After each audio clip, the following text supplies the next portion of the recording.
விஜய் ஆட்சி அமைப்பாரா அப்படிங்கிற கேள்வியை விட விஜய் எப்போது ஆட்சி அமைப்பார் அப்படிங்கிற கேள்விதான் இருக்கிறதுங்கிறத நம்ம மறந்துடக்கூடாது.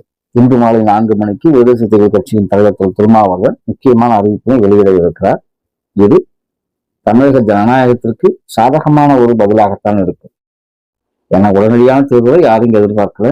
விஜய் அவர்கள் பதவி எப்படி யாரும் இங்கு தடுப்பதற்கும் இல்லை.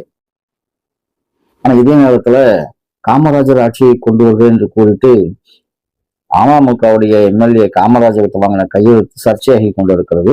அதை வைத்து ஒரு சாரார் ஜனாதிபதி ஆட்சியை கொண்டு வரலாமா என்று முயற்சி செய்து கொண்டிருக்கிறார்கள். ஆனால் ஜனாதிபதி ஆட்சி இங்கு வந்துவிட்டால் என்ன நடக்கும்? மத்தியில் இருப்பவர்களுடைய எல்லா சிந்தையும் இங்கு நிறைவேற ஆரம்பித்துவிடும். மும்மொழி கொள்கையாகட்டும், பிஎம்சி ஆகட்டும், எல்லாம் இங்கு அமல்படுத்த ஆரம்பித்து விடுவார்கள். தமிழகம், மேற்கு வங்கம், கேரளா எல்லாம் பார்த்தீங்கன்னா முதலமைச்சர்கள் தோற்கடிக்கப்பட்டிருக்கிறார்கள். இது என்ன விதமான அரசியல் அஜெண்டா இருக்கிறது, எப்படி தோற்கடிக்கப்பட்டிருக்கிறார்கள் என்று புதிய ஒரு காணொலியில் நாம் பார்க்கலாம். அவர்கள் விரும்புகிற எல்லாவற்றையும் செய்துவிட நினைக்கிறார்கள். ஆனால் அதற்கு தமிழகம் ஒரு களமாக இருக்காது என்பதுதான் உண்மை. இன்று மாலை 4 மணிக்கு அனைவருக்கும் நல்ல செய்தி இருக்கிறது என்பது நாடறிந்த உண்மை.